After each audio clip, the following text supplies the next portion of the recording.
Donc, ici, ce qu'on devrait retrouver, c'est que ça, c'est l'équivalent de moins 5 sin. Je dois mettre en évidence 6pi, parce que x doit se retrouver seul. Donc, 6pi, je vais avoir x plus 1/2. Voilà. Et plus 2. Et donc, ça me permet de déduire que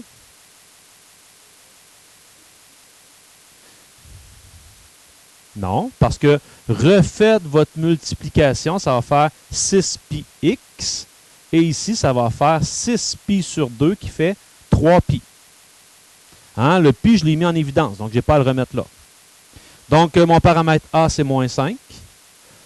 B vaut 6pi. H ici, moins 1/2. Et K vaut 2. On pourra aller voir tout à l'heure quel est l'impact des paramètres. Si on poursuit ici,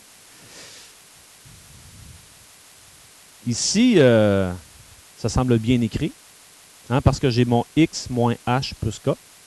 Donc, mon A vaut 2, B vaut 1, H 2pi, et K vaut 3. OK, good.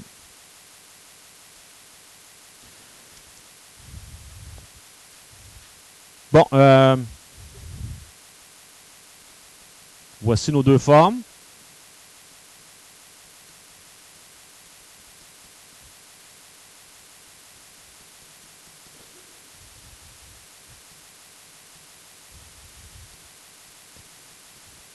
Puis là, on veut aller voir le comportement ou le rôle de chacun de nos paramètres, le A, le B, le H et le K.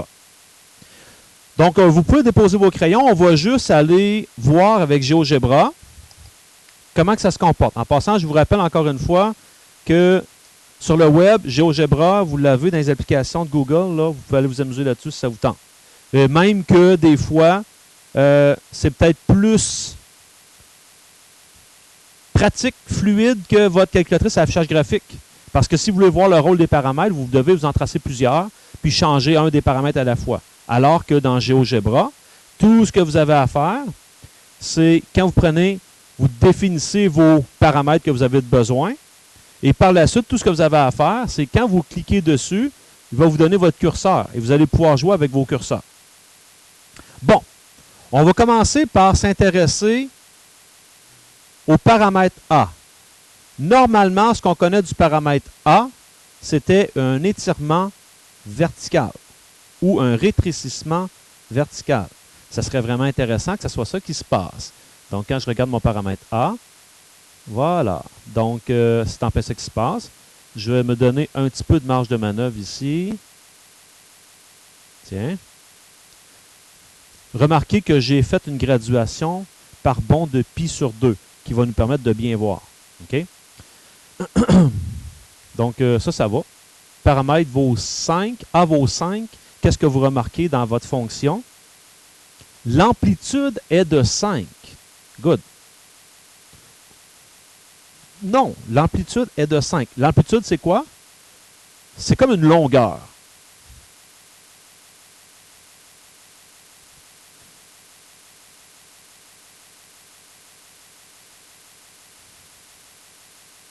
OK. Bon, on me dit l'amplitude est de 5.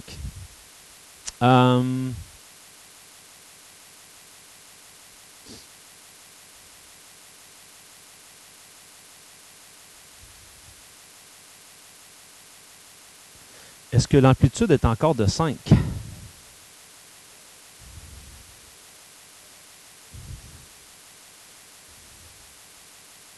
Est-ce que l'amplitude est encore égale à 5? Oui. Je pourrais décider, juste pour qu'on comprenne quelque chose, Y est égal à K. Je vais demander, dessine-moi donc, pour voir, Y vaut K. Comme ça. Est-ce que ça correspondrait à quelque chose que... Oh, l'axe d'oscillation. Wow. Parce que mon fameux exemple de tout à l'heure, max, 0, min, 0 max. Ben, si je fais tracer y égale k, ça me permet de bien voir l'axe d'oscillation. Même si je m'en vais par la suite déplacer mon curseur k. Je me sens, si je le descends encore plus, même je vais avoir moins 4, est-ce que mon amplitude demeure à 5? Bien sûr. Donc, on observe une première chose, que mon axe d'oscillation, mon 0, c'est K. A, c'est quoi? L'amplitude. Juste pour voir, je vais ramener mon K à 0. Tiens, je vais le mettre à 0.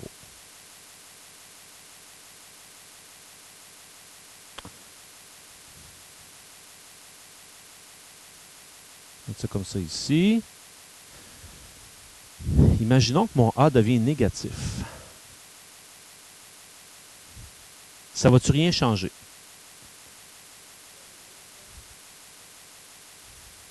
C'est pas un cos nécessairement. Quel est l'impact? Ça change le sens. Alors, c'est comme si ma machine, là, de tout à l'heure, au lieu de commencer comme ça, elle commençait comme ça. Elle a un minimum en partant. 0, max, 0, min. C'est juste ça la différence. Ça ne change rien à la fonction, si ce n'est que elle commence par un minimum, puis après ça, elle va chercher un maximum, alors que quand mon A est positif, elle commence avec un maximum. Pardon? Elle commence où? Ben, on pourrait se dire qu'on la commence ici, à 0, au temps 0. Il me reste le paramètre B. Bon, pour l'instant, ce qu'on connaît de la fonction de base, référons-nous à la fonction de base. Quelle est la longueur d'un cycle? Donc, c'est quoi la période de la fonction sin? 2π. Je fais un tour complet, 2π. Présentement, quand on observe le graphique, est-ce que le cycle vaut 2π ici? Oui. Que vaut le B? 1. Je vais emmener le B à 2 pour voir.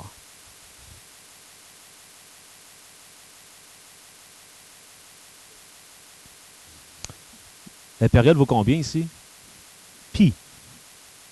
Je vais l'emmener à 4.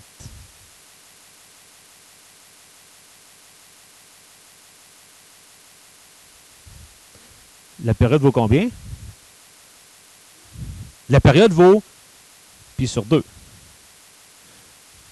Donc là, on comprend que plus le B est grand, rétrécissement horizontal. Ce qui pourrait être intéressant, c'est si je l'emmène à 0,5.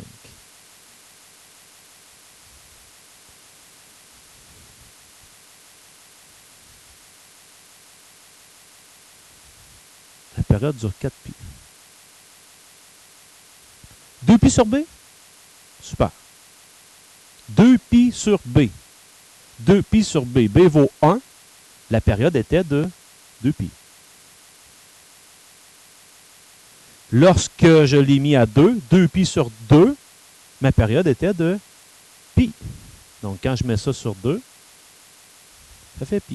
Maintenant, qu'est-ce qui va se passer si le B devient négatif?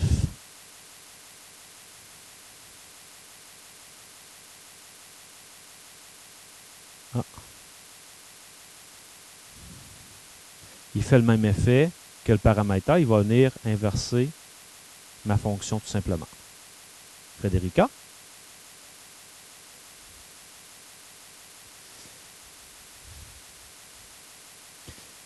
Quelqu'un peut... je vais ramener des paramètres à la base. J'y vais avec pas mal de la base. Sin, Frédérica, sin, cos. C'est quoi vous voyez comme différence? Sin, cos ici, sin. Oui, Samuel? Qu'est-ce qu'il y a au point de départ? Il n'est pas à la même place. Mieux que ça encore, avec ce qu'on s'est dit depuis le début. Une fonction cos, elle commence par un max ou bien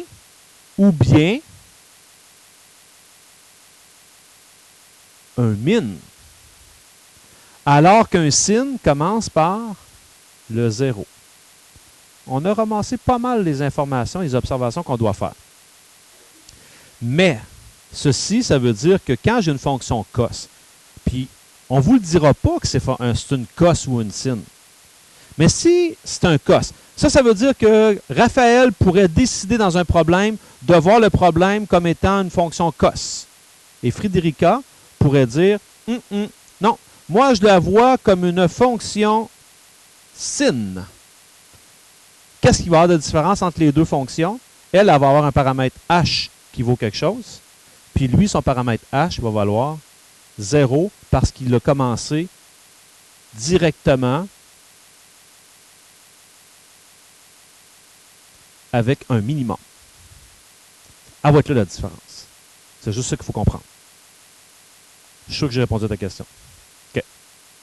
Donc, revenons ici et on va écrire ce qu'on a constaté.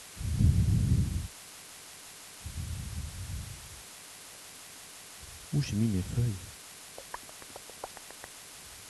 On va prendre celui-là.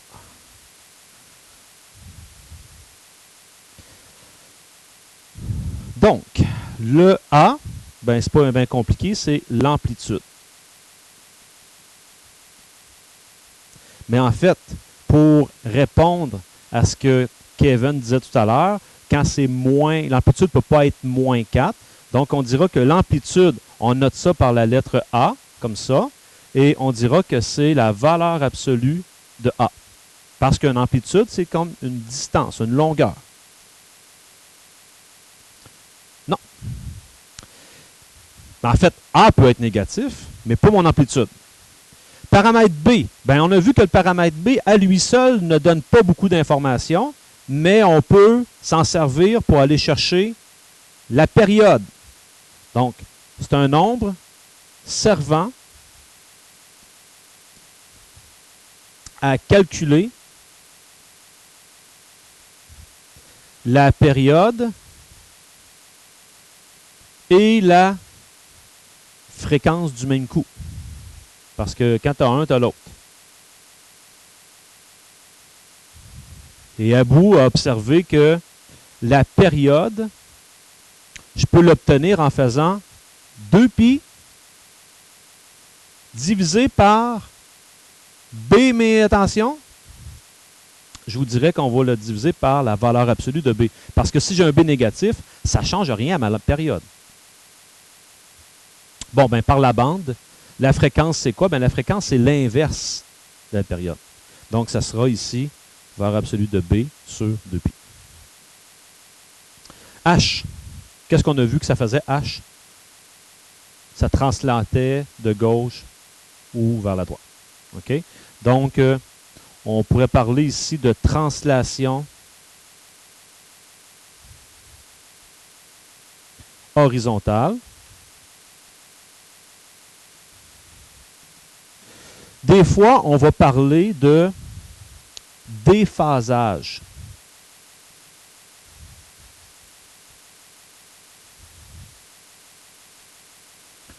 Donc, on pourrait dire que H est égal à D, D pour le déphasage. Pardon? Oui, on l'a vu. Quand j'ai fait l'exemple de Raphaël et Frédérica, pour obtenir la fonction cos ou la fonction sin, tout ce que j'ai à faire, je la déplace comme ça ou comme ça. Et en faisant ça, qu'est-ce que je me suis servi comme paramètre? Je me suis servi du paramètre H. Donc, le paramètre H, c'est tout ce qu'il fait. Il déphase la fonction. Par exemple, il faut comprendre une chose. Si je prends la fonction de base, A vaut 1, B vaut 1, H0, K0, tout ce que je viens jouer comme paramètre, c'est paramètre H ici. Qu'est-ce que j'ai fait ici? H, il vaut combien? Il vaut pi sur 2.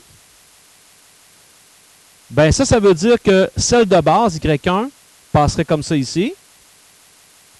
Ben, H, qui vaut pi sur 2, ben, tu la tasses, tous les points, tu les tasses de pi sur 2 et tu vas te retrouver avec celle en vert qui est là. C'est tout ce que ça va faire. Ça ne change rien d'autre. Ça fait juste commencer plus loin. Et le paramètre K, ben on a vu que le paramètre K, lui, il faisait faire une translation verticale.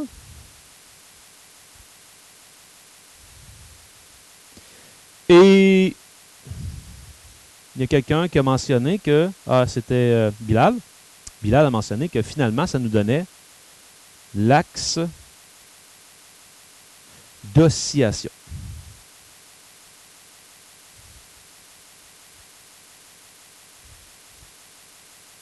Good. Bon, on est rendu presque prêt à aller voir quelle est la recette, quelle est la marche à suivre pour tracer une fonction sinusoïdale. Oui, monsieur. Donc, pour faire ça, ben, première des choses, il va falloir transformer notre forme en forme canonique. C'est quoi la forme canonique? Le paramètre A, le B, le H et le K, on le voit distinctement. Trouver les coordonnées de translation HK. Donc, forme canonique, trouver HK. On va aller chercher par la suite l'amplitude, la période et le cycle. C'est quoi le cycle? Ben, le cycle, là, quand j'ai observé tout à l'heure avec vous, puis mon exemple de la pompe à pétrole, j'ai fait volontairement exprès pour vous dire, j'ai atteint un max, 0, min, 0, max, et je viens de faire une période. Mais ça aurait pu être la fonction qui commence comme ça. Min, 0, max, 0, min. Qu'est-ce qui aurait fait en sorte si je commence avec un min, je m'en vais vers un min ou un max? Ben, si j'observe encore une fois la fonction sinus, comme c'est ici, elle fait quoi? Elle fait 0, max, 0, min, 0. J'ai juste à aller bouger mon paramètre A, puis je l'emmène négatif. Elle fait quoi? 0, min, 0, max, 0. Mais j'ai juste à prendre mon paramètre B et faire ça. Et là, elle fait quoi? 0 max, 0 min, 0. Est-ce qu'il y a quelqu'un dans la classe qui a observé qu'est-ce qui me permet de savoir le bon cycle? A fois B, si c'est positif, ça fait 0 max, 0 min, 0. Et si A fois B est positif, ça fait 0 min, négatif, ouais, 0 min, 0 max, 0. C'est ça mes cycles. Quand je parle d'un cycle, c'est par quelle valeur que je passe. Vous avez remarqué que je travaille juste avec des points stratégiques. Le max, le min, puis le 0. C'est ça qu'elle fait, la fonction. Par la suite, une fois que j'ai ça, je peux tout tracer le reste. 0 max, 0 min, 0. J'ai besoin de 5 points. OK. Revenons ici. Donc, là, maintenant, je peux écrire, c'est de quoi je parlais quand je parlais du fameux cycle. Ben, le cycle, quand que c'est positif, on a vu que le cycle était de 0, max, 0, min, 0. Et quand ça donnait une valeur négative, ça faisait 0, min, 0, max, 0.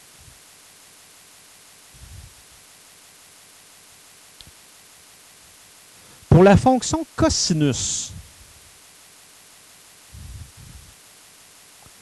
allons voir la fonction cosinus. Je vais mettre mes deux paramètres. Je vais mettre mes deux paramètres positifs. Quand mes deux paramètres sont positifs, qu'est-ce que j'ai en partant?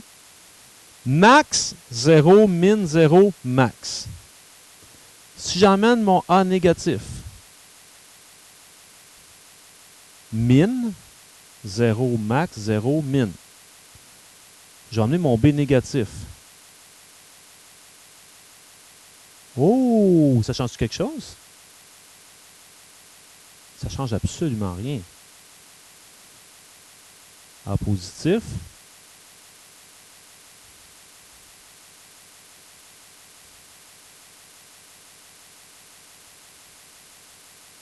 Oh, avec la fonction de K, ça ne change absolument rien. C'est juste le A qui a un effet. OK. Donc, c'est pour ça que je note juste, si c'est une fonction cos, je m'intéresse juste au A. À faire bien attention. Bon, ben, qu'est-ce qui se passe? Un A positif, on a vu que ça commençait avec un max. Puis là, logiquement, ça va faire max. Pensez toujours à mon exemple de ma pompe de pétrole, ça va bien. Max, 0, min. Je remonte par le 0, je finis par le max. Et sinon, je vais avoir un min, 0, max, 0, min. C'est ça quand on parle de cycle. Question pour vous. Comment je fais pour trouver le maximum d'une fonction?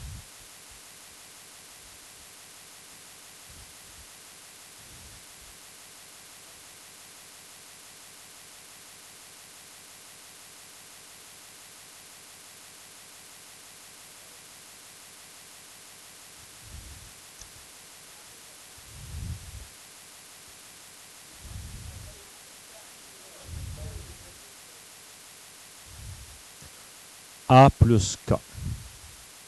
Et A et K moins A va me donner mon minimum. Et c'est tout à fait logique.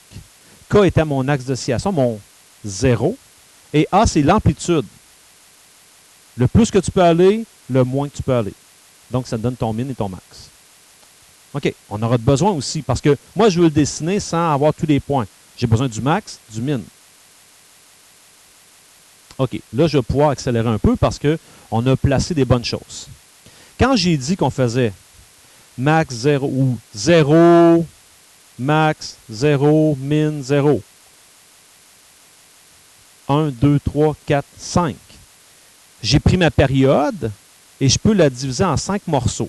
Ces morceaux-là, ce n'est pas bien compliqué. Quand j'ai une période complète, ben, en 5 morceaux, ça me prend 4 divisions pour faire 5 morceaux. Tout le monde comprend ça?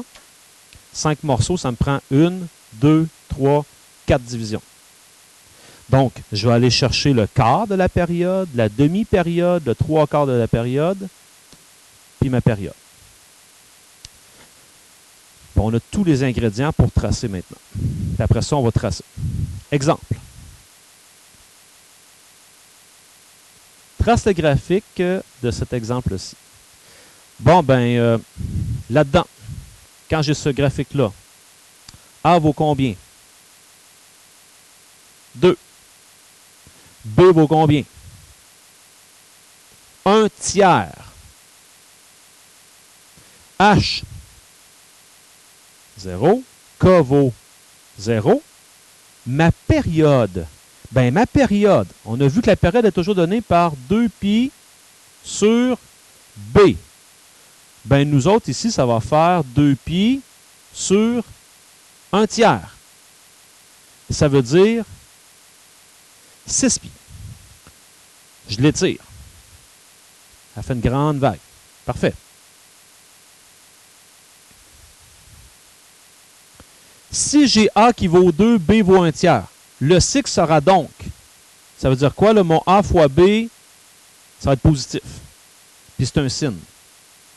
0, max, 0, min, 0. La table de valeurs aura donc, ben ici, là, ce qu'on doit comprendre. Normalement, là, je vais faire une table de valeurs de base en ne me préoccupant pas de H et de K. H a un effet sur les X. K a un effet sur les Y. D'habitude, ce qu'on va faire, si j'ai un H et un K, je ne m'en préoccupe pas au départ. Je fais juste X et Y. Si j'ai un H, j'irai l'ajuster pour mon X. Si j'ai un K, j'irai l'ajuster pour mon Y. Donc, vous comprendrez qu'à l'occasion, on peut se trouver qu'une table de valeurs qui a juste deux niveaux parce que H et K vaut 0. Je n'ai pas d'ajustement. Mais on verra que ça se pourrait que j'ai un H et que là, à ce moment-là, je dois venir ajuster mon X. Puis même chose, ça se pourrait que j'ai ajusté mon Y aussi. On le verra ultimement. Bon, ici, 2 étages. Simplement 2 étages parce que je n'ai pas de H et de K.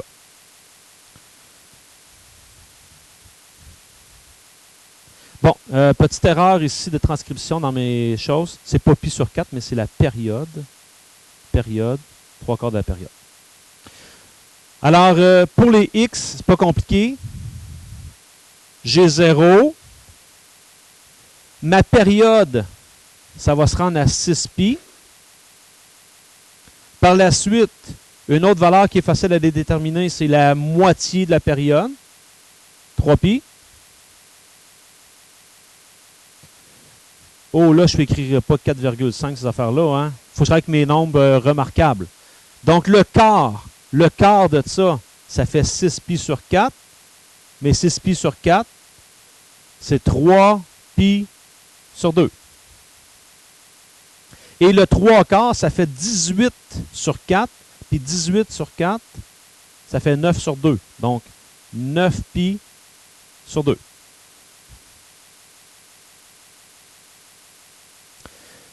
Et regardez bien mon cycle. 0. Max. C'est quoi le max que je vais atteindre?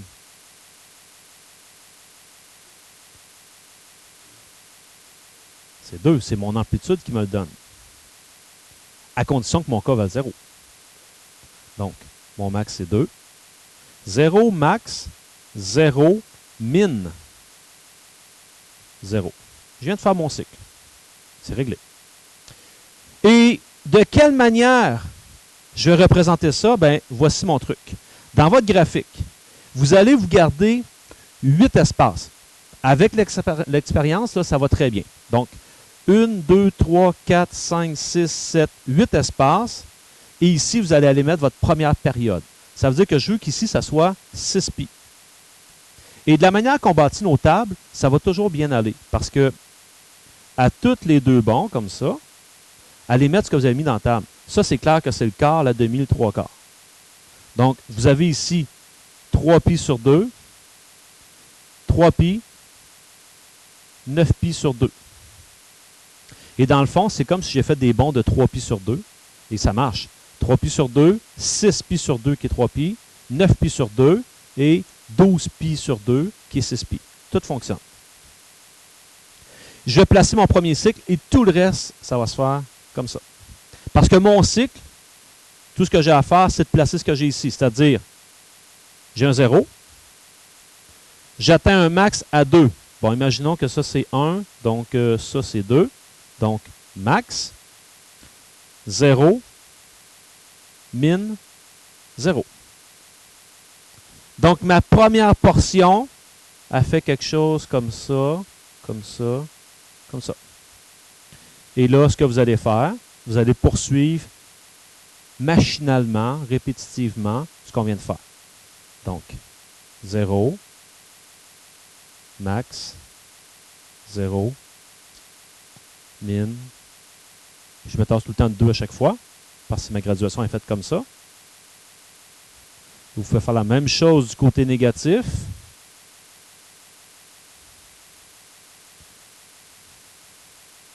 Et ça fait quelque chose de très joli.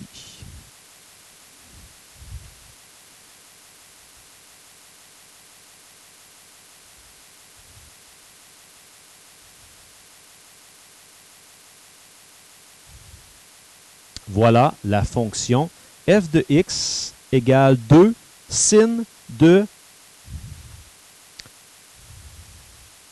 x tiers.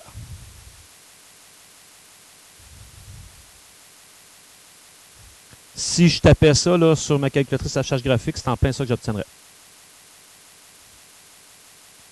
Vous allez me dire pourquoi il faut les dessiner si jamais on peut le faire avec une calculatrice affichage graphique. Est-ce que des fois, ça nous permet de comprendre le phénomène? Comment il se comporte le phénomène? Est-ce que ça va?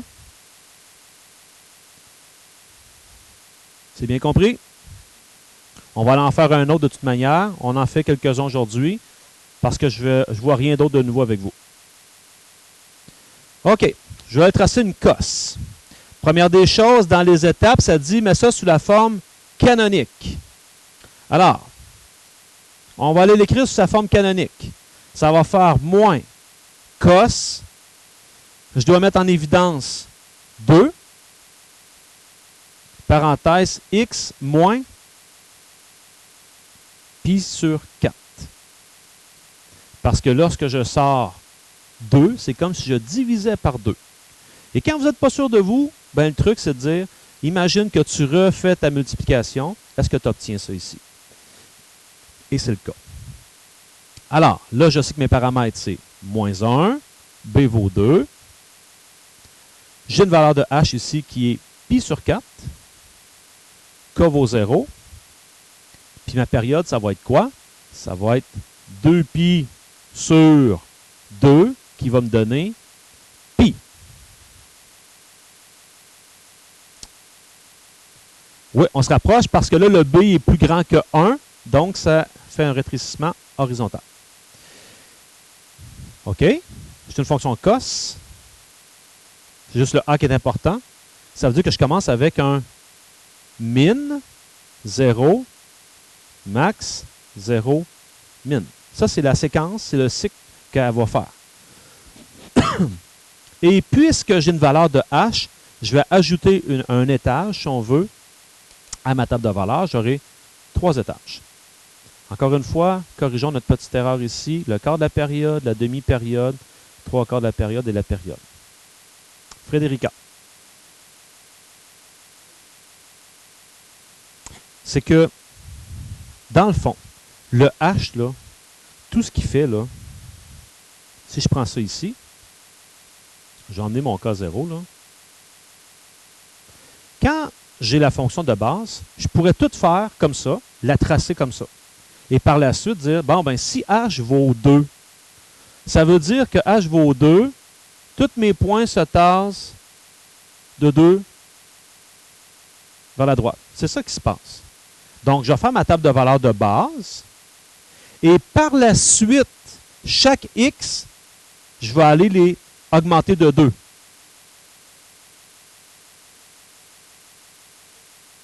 Ouais. OK? Dans le fond, je fais juste ajuster ma table de valeurs comme je viens de faire ici graphiquement. Mais je travaille avec la base pour commencer. Alors, la base, c'est pas bien compliqué parce que ma période, on vient de trouver que c'était pi. Donc, je vais la mettre ici. C'est pi. À 0, c'est 0.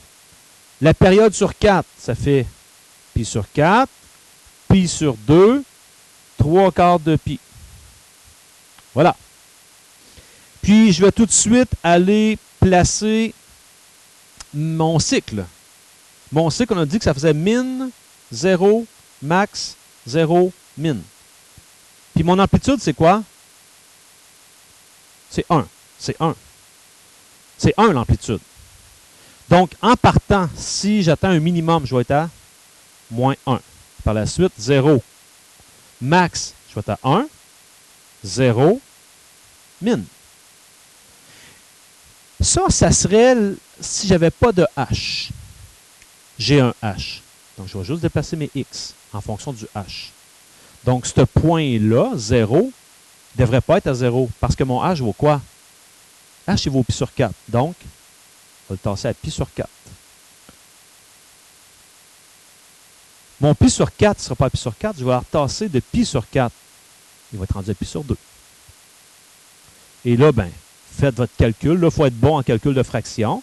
Ça veut dire que pi sur 2 plus pi sur 4, je vais être rendu à 3 pi sur 4. Ben là, dans ce cas ici, là, parce que c'est en termes de pi, ici pi, et mon pi, je le tasse de pi sur 4, je vais être rendu à 5 pi sur 4. Voilà.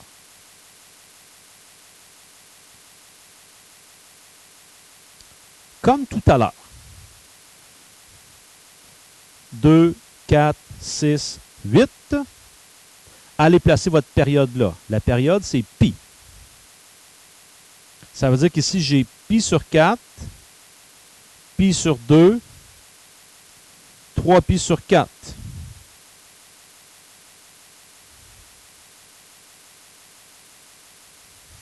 Si je veux, là, le suivant, ça serait 5 pi sur 4.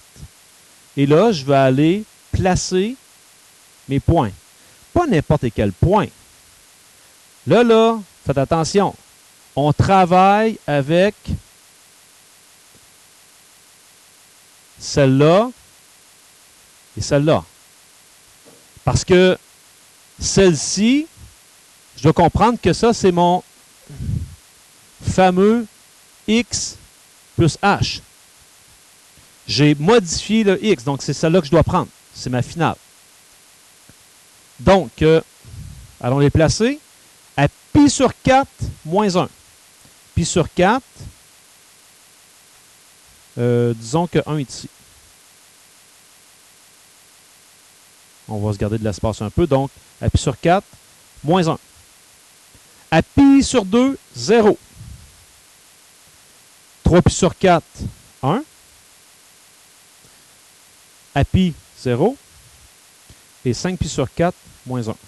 Comme tout à l'heure, je viens de trouver la séquence. Je me tasse de 2 et je saute entre max, 0, min.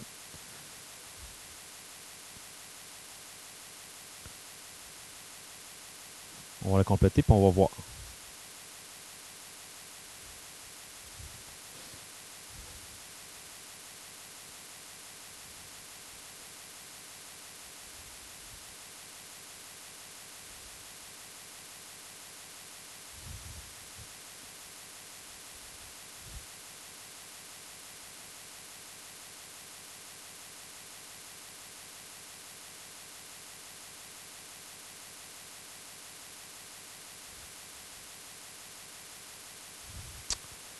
C'est une cosse. Elle passe tout de même par 0. Pourquoi? Ben parce qu'elle a un déphasage et c'est en plein ce que j'ai tenté de prouver tantôt ou montrer entre l'équation que Raphaël aurait décidé de faire versus Frédérica. C'est à cause du paramètre H que ça fait ça.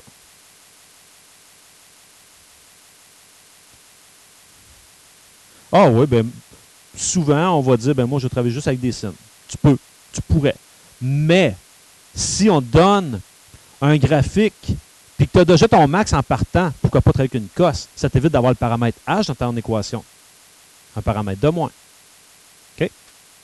D'ailleurs, au prochain cours, en fait, le prochain cours, c'est l'examen, mais après ça, on verra, si je pars d'un graphique, là, on aura des choix à faire pour trouver la règle.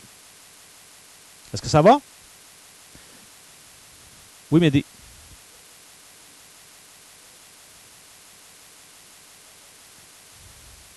C'est ça, la seule différence, c'est quoi? C'est qu'il y a un H dans le paramètre. Dans une, l'autre, il ne l'a pas. On a le temps de faire celle-ci, puis l'autre, ben, on la gardera pour le début de la prochaine période sur ça. Bon, ici, on a encore une fonction cos.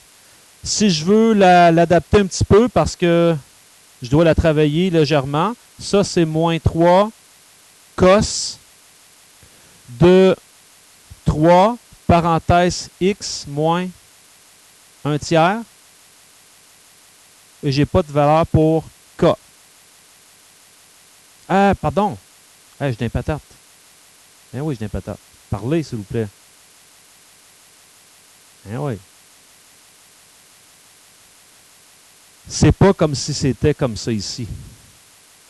J'ai un paramètre k. Il n'y a pas de h. Donc, j'ai rien à faire. Comment? Moins 3. B vaut 3 parce que mon h vaut 0. Et mon k vaut moins 1. Que vaut ma période? Ma période, c'est 2π sur b qui est 3. Donc, ma période, c'est 2π sur 3. Si je suis en présence d'une fonction cos et que mon a il est négatif, donc le cycle, min, 0, max, 0, min. Et donc, j'ai encore 3 étages ici. La seule façon d'avoir 4 étages, c'est si je dois ajuster mon x ainsi que mon k, qui sera la valeur d'y. Là, ici, comparativement tantôt, tout ce que j'ai à ajuster, ça va être la hauteur. Période, période, période. Vive le cut and paste. Alors, j'écris ma période pour commencer, c'est la première chose à faire. Ma période, 2π sur 3, 0. Je peux aller chercher ma demi-période. Wow! Faites juste le monter.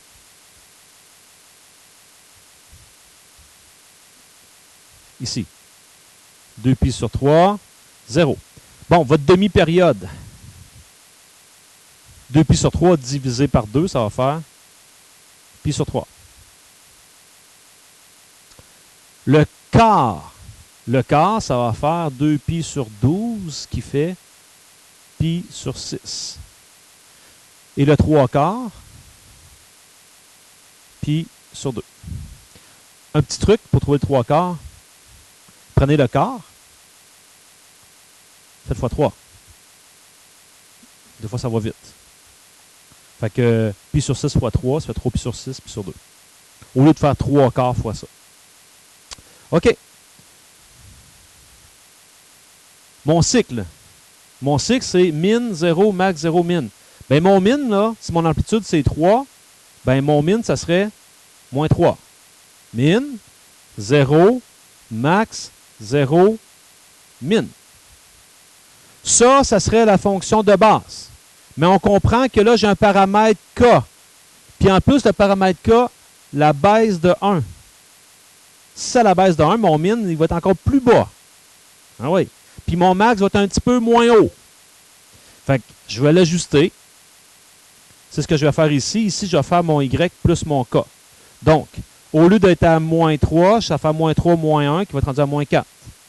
0 va être rendu à moins 1. 3 va être rendu à 2, moins 1, moins 4. Logiquement, parce qu'on a vu tantôt ce qui se passait. Alors, comme tout à l'heure, 2, 4, 6, 8. Donc, au bout de 8 espaces, je vais aller inscrire mon 2pi sur 3. Le quart de ma période, c'était pi sur 6. Pi sur 3, pi sur 2. Je comprends que je fonctionne par bond de pi sur 6. Pi sur 6, 2 pi sur 6, 3 pi sur 6, 4 pi sur 6. Ça fonctionne. J'atteins un minimum de moins 4, donc on va y aller par bond de 1. Moins 1, 1. Et je vais aller placer ce qui se passe. Ma première valeur est à 0. À 0, hein, parce que là, je travaille avec, il faut que je comprenne que je travaille avec ça et avec ça. C'est avec cela que je travaille. On peut tracer. Ah, tu pourrais tracer K aussi, qui pourrait t'aider. Ça te permettrait de voir que tu oscilles de chaque côté. Ça serait une bonne idée. Donc ici, 0 moins 4. Pi sur 6 moins 1. Pi sur 3, 3. Et là, je vais continuer à me promener parce que pi sur 2, moins 1. Et 2 pi sur 3. Pi sur 3, 2. Pi sur 2, moins 1. Ah, OK, c'est 2. Merci, merci, merci, merci. Et 2 pi sur 3, moins 4. Ce que votre collègue Gazore mentionnait, c'est que cette ligne-là ici, je pourrais la tracer rapidement. Ça me permet de savoir que ça, là, c'est mon axe d'oscillation. Donc, ça va bien pour tracer la suite des choses. Parce que la suite des choses, ça va faire ça, ça, ça, ça, ça, ça, ça.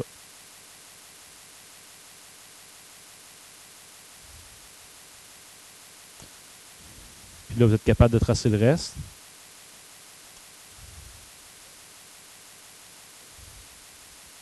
Et vous allez avoir une belle petite fonction qui va faire quelque chose comme ça. Voilà.